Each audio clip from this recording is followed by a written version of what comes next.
It had snowed for 6 days. Sick, slow flakes drifting like falling prayers, softening the bones of the prairie until even the fences looked like old ghosts. Wind scraped against the windows of Jedoriabon's ranch house. But inside the fire snapped in its stone mouth, and the lantern burned the way it always did, dim, golden, patient. Jed lit that lantern each evening. The same way he combed his horse's mane and carved names into the barn posts of cattle long dead. Not out of habit, out of loyalty, because once long ago someone had waited for him, and though that someone was now buried under a row of cottonwood crosses, his promise hadn't died with her. No one had crossed that stretch of land in weeks. The trail was lost under snow drifts and silence. Even the crows had moved south. So when he saw the shapes, two of them dark against the white, he first thought they were wolves. Then one stumbled. The elder of the two figures caught the other mid-fall. They were human, barefoot, bundled in what looked like deer hide and threadbare shawls. Jed didn't move from the porch, just watched the lantern swaying in the wind beside him. The flame inside it made their eyes flicker like startled deer. They didn't speak, just stood at the edge of the barnyard, unsure. Jed raised his hand, not his invitation, not quite, but not refusal either. A slow gesture, small as a breath. Enough. The older one nodded, cautious, and guided the younger girl forward. He opened the barn door. They walked in. He didn't follow right away.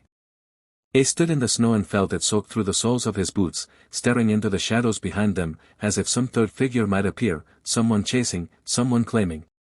But there was nothing, only wind and a silence so old it felt sacred. Inside the barn, the scent of wet hide, straw, and with smoke mingled. The girls huddled beside the cow, who shifted but didn't protest. Jed sat down a tin cup of coffee by either stallpost, said nothing. He wasn't sure if they spoke English. The older one took it. Her hands were red and chapped. A thin scar cut through her bottom lip, pale against her dark skin. Her eyes didn't plead. They jithed. She didn't thank him, but she didn't spill the coffee either. When he turned to leave, the younger girl, barely more than a child, whispered something in a tongue he didn't understand. The older girl didn't translate. Back in the house, he left the door unlatched. That night, he didn't sleep, just sat in the rocker by the fire, whittling an old cedar stick down to nothing. Outside, the snow swallowed every sound. But he couldn't stop hearing that whisper.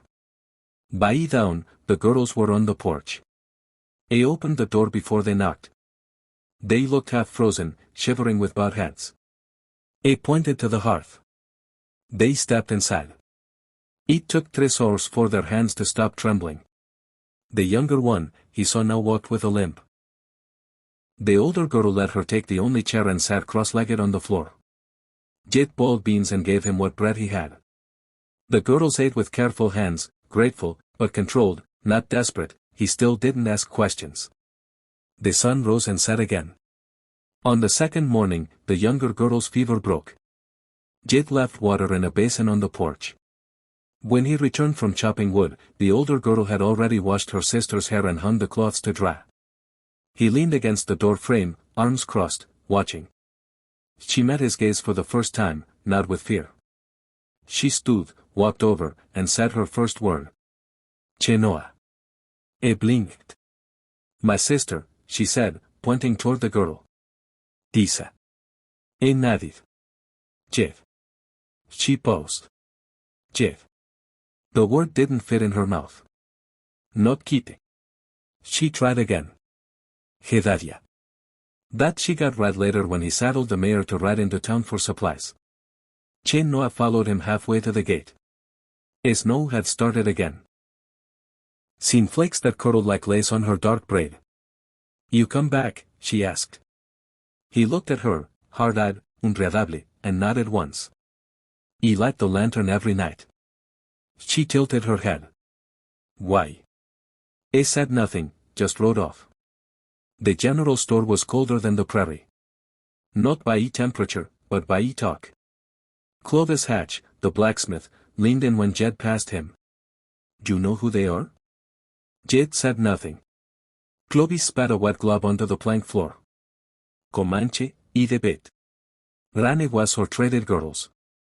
Dangerous either way. Jed paid for flour, salt, dried meat, and a tin of cherry tobacco.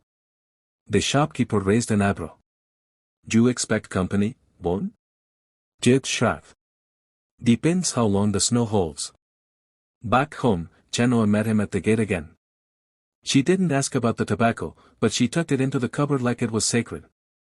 That evening, Jed walked out to the porch to find the curtain in the main room had been sewn. Not replaced, just mended, stitches tight, even done by someone who once knew comfort and wanted to remember it. He didn't say a word, but he left his late wife's old scarf on the peg beside the door. Blue, worn, and worn. The next morning, Chenoa wore it.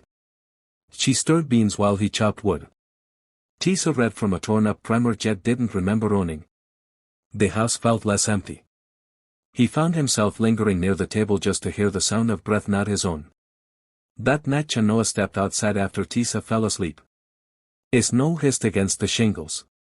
She stood on the porch letting it kiss her bare shoulders. The scarf still clung to her like memory. Jed joined her without a word. "You quiet," she said. "So are you." She nodded, then said, "This safe place." He hesitated. "It's not far from the world, but yes, safer than most." Chenoa turned toward him. "You alone long time." 12 winters. She exhaled slowly, her breath visible in the cold. "I remember fire in our old house. Smell of deer stew. Mother used to sing." Her voice faltered. Then Trey came. "Not deer. Girls." Jed didn't move. "My uncle traded us for bullets."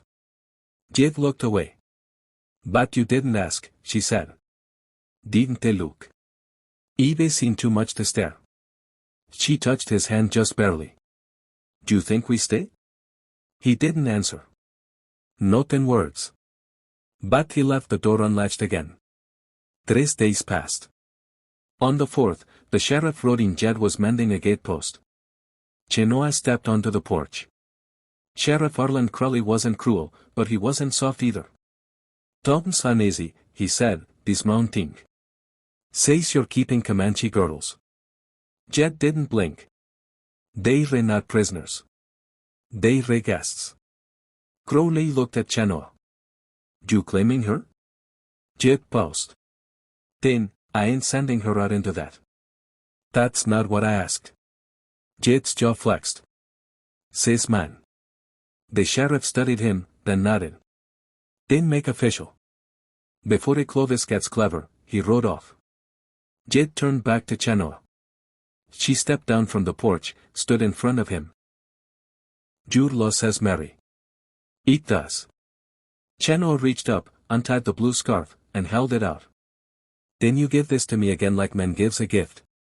Jed took the scarf slowly, tied it around her neck with trembling fingers.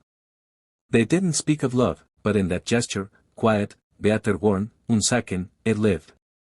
That night, he lit the lantern as always, but this time he watched a glow against the window with someone beside him. Chenoa leaned her head on his shoulder. Tisa slept under a quilt, and the wind for the first time in years didn't sound like sorrow. It sounded like a hymn. If this story stirred something in your heart, don't let fade into silence. Tap the like button so others may find the lantern still burning.